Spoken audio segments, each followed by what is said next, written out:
Social science कक्षा 10 में एक महत्वपूर्ण खंड जो अर्थशास्त्र है उसके पहले लेसन विकास के विषय में कुछ महत्वपूर्ण क्वेश्चन, कुछ महत्वपूर्ण परिभाषाएं, कुछ महत्वपूर्ण शब्दावलियां जो आप लोगों के सामने चुनौती बन करके आते हैं उनके विषय में बताने के लिए उपस्थित हुआ हूं।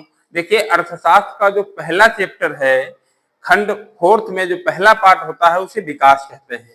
सबसे पहली बात विकास की जब आती है तो आप लोग ये जानते हैं कि विकास है क्या, और विकास एक व्यक्ति का, एक देश का, एक समाज का, एक गांव का कैसे होता है, ये आपको समझना है इस लेसन में। विकास के आधार पर अर्थव्यवस्थाएं कैसी होती हैं, विश्व में कितने प्रकार के देश हैं, उनका ढांचा कैसा होता है, और उसके बाद आप देखेंगे कि एक विकास जो है वो मानव के जीवन का एक आवश्यक अंग है या नहीं है। अगर है तो कैसे है, क्यों? क्योंकि अगर मानव के जीवन का या किसी देश का या किसी भी अर्थव्यवस्था का विकास नहीं हो रहा है तो निश्चित तौर पर उसका अंत हो जाएगा, वो समाप्त हो जाएगी। इसलिए इस पाठ से मैं आपके सामने एमकेटी कोचिंग क्लास की तरफ से महत्वपूर्ण क्वेश्चन लेकर के उपस्थित हो रहा हूं। प्यारे सभी बच्चों से मेरा यही अनुरोध है कि आप लोग इस पाठ को बहुत अच्छे तरीके से समझें और अपने ज्ञान को बढ़ाएं। चलिए मैं देखता हूं सबसे पहले विकास क्या है। देखिए, विकास एक ऐसी प्रक्रिया है जो सतत चलती है, जो बिना रुके चलती ही रहती है, क्योंकि विकास एक स्थायी नहीं है, अस्थायी प्रक्रिया है। ये समय के साथ अपने आप को आगे की ओर बढ़ाती रहती है। अगर किसी भी क्षेत्र का, किसी भी स्थान का, किसी भी व्यक्ति का विकास रुक जाता है तो आप ऐसे समझ लीजिए कि वो अपने अस्तित्व को खोने लगती है। अब विकास के अंतर्गत 4 पक्षों पे बहुत ज्यादा जोर दिया जाता है। सबसे पहले शिक्षा होती है, स्वास्थ्य होता है, बेरोजगारी होती है और अन्य विभिन्न प्रकार की आर्थिक क्रियाएं जो विकास के आधार को मजबूती प्रदान करती हैं, विकास का आधार मानी जाती हैं। अब आप लोग देखिएगा, मैं आपको विकास के ही स्तर को कैसे पढ़ा रहा हूं, कैसे बता रहा हूं। सबसे पहले देखिए, एक शब्द आता है अर्थ व्यवस्था के आधार पर देश। सबसे पहले आप ये देखेंगे कि अर्थव्यवस्था के आधार पर देश हैं कितने प्रकार के। तो दुनिया में 3 ही प्रकार के जो विकास की अवस्थाएं हैं वो पाई जाती हैं। सबसे पहली व्यवस्था जो है उसे कहते हैं विकसित व्यवस्था। विकसित व्यवस्था क्या है? इसके अंतर्गत हम ये रखते हैं कि वे देश इसमें शामिल होते हैं जो अपने यहाँ उपस्थित प्राकृतिक संसाधनों का पूर्ण रूप से उपयोग कर चुके हैं। ऐसे देशों को विकसित देश कहते हैं। ऐसे देश जो अपने यहाँ उपस्थित प्राकृतिक संसाधनों का पूर्ण उपयोग कर चुके हैं उन देशों को विकसित देश की श्रेणी में रखते हैं। इसके मैं कुछ उदाहरण आपको बता रहा हूं, जैसे कि रूस हो जाएगा, फ्रांस हो जाएगा, इंग्लैंड हो जाएगा, अमेरिका हो जाएगा, जर्मनी हो जाएगा। अब आप लोग ये मत समझना कि दुनिया में क्या है इतने ही विकसित देश हैं, सर ने इतने ही देशों को बताया। ये मैंने आपको कुछ देश बता दिए हैं, बहुत सारे। अब उसके बाद में दूसरी व्यवस्था जो है ये नंबर 1 हो जाएगा। नंबर 2 पे हो जाएगा विकासशील देश। क्या हो जाएगा? विकासशील देश। अब विकासशील देश क्या है, इनके विषय में आप लोग जानेंगे। देखिए, वह देश जो अपने यहाँ उपस्थित प्राकृतिक संसाधनों का उपयोग करने के मार्ग पर आगे की ओर बढ़ रहे हैं, ऐसे देशों को विकासशील देश कहते हैं। ऐसी अर्थव्यवस्था वाले देश जो विकास के मार्ग पर आगे की ओर लगातार बढ़ रहे हैं, ऐसे देशों को विकासशील देश कहते हैं। इसमें आ जाएगा भारत, पाकिस्तान, पाकिस्तान, बांग्लादेश, बांग्लादेश, अन्य विभिन्न प्रकार के जो देश हैं वो विकासशील देश की श्रेणी में आएंगे। और इसमें सबसे तृतीय श्रेणी जो होती है वो होते हैं अल्प विकसित देश। क्या होते हैं? अल्प विकसित देश। ये कौन से देश होते हैं? वह देश जो अभी विकास के मार्ग पर आगे बढ़े ही नहीं है, अर्थात जैसे थे वैसे ही रुके हैं, विकास के मार्ग पर आगे की ओर चलना प्रारंभ ही नहीं किए हैं, ऐसे देशों को अल्प विकसित देश कहते हैं। इसमें मुख्य रूप से अफ्रीका महाद्वीप के अति पिछड़े देश शामिल किए जाते हैं। राष्ट्रीय आय क्या होती है?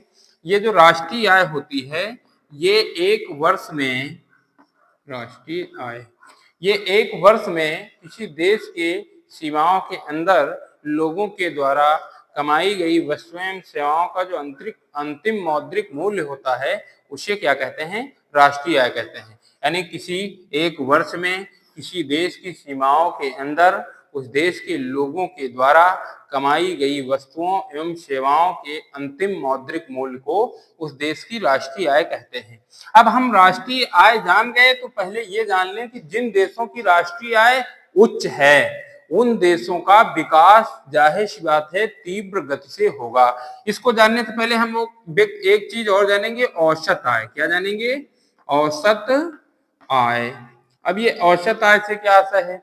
औसत आय ऐसी आय को कहा जाता है जब किसी देश की कुल आय को उस देश की कुल जनसंख्या से हम भाग दे देते हैं तो जो निकलकर हमारे सामने भागफल आता है उसे हम लोग औसत आय कहते हैं, या इसका दूसरा नाम प्रति व्यक्ति आय भी होता है। क्या कहते हैं? प्रति व्यक्ति आय।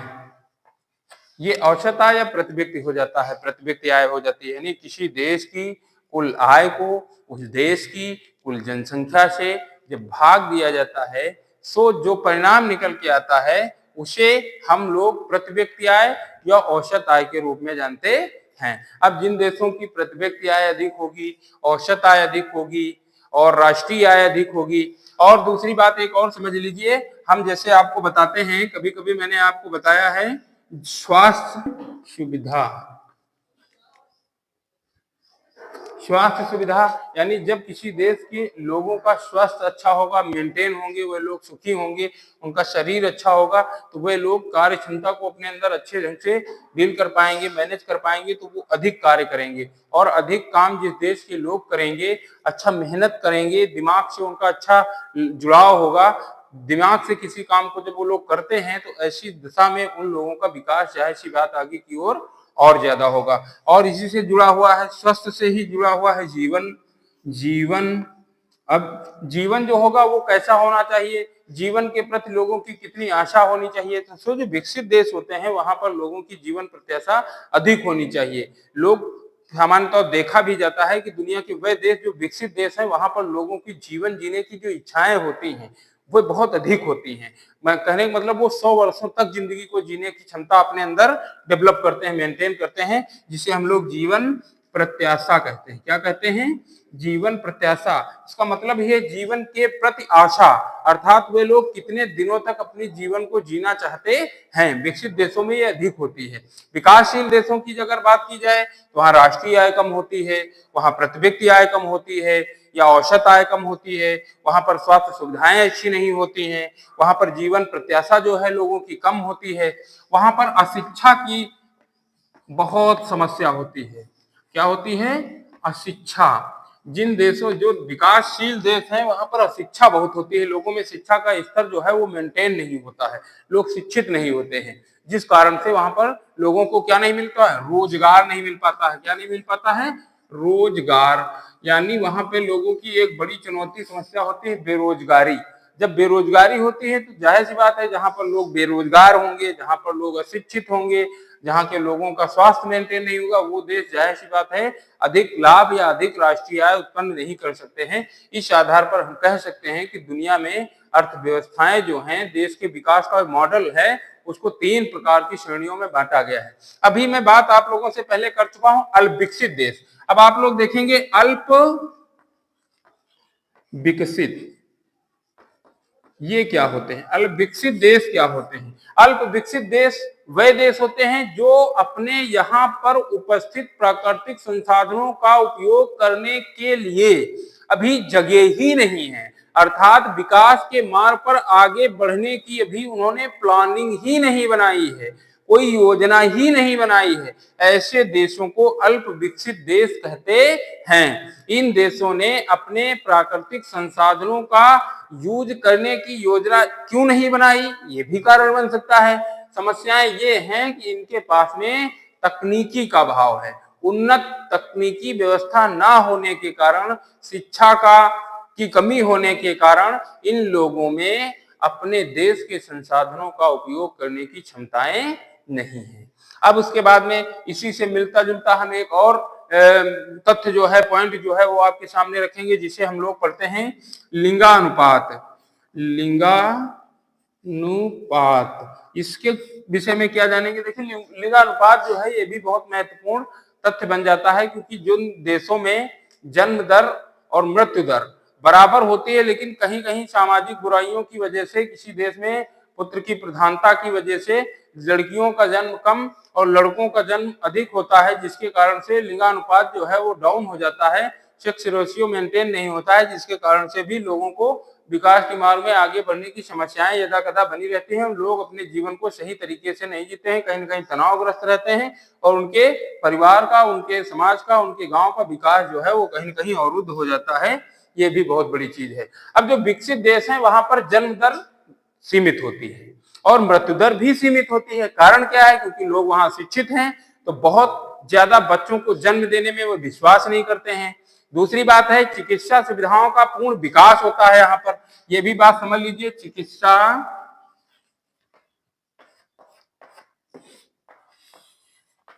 सुविधाएं, ये क्या है? इन विकसित देशों में चिकित्सा सुविधाएं मेंटेन होती हैं, जिसके कारण लोग वहां पर बहुत जल्दी मरने को नहीं होते हैं, मरता कोई नहीं है, दवाओं के बल पर लोगों को बचा लिया जाता है, टेक्नोलॉजी बहुत अच्छी है।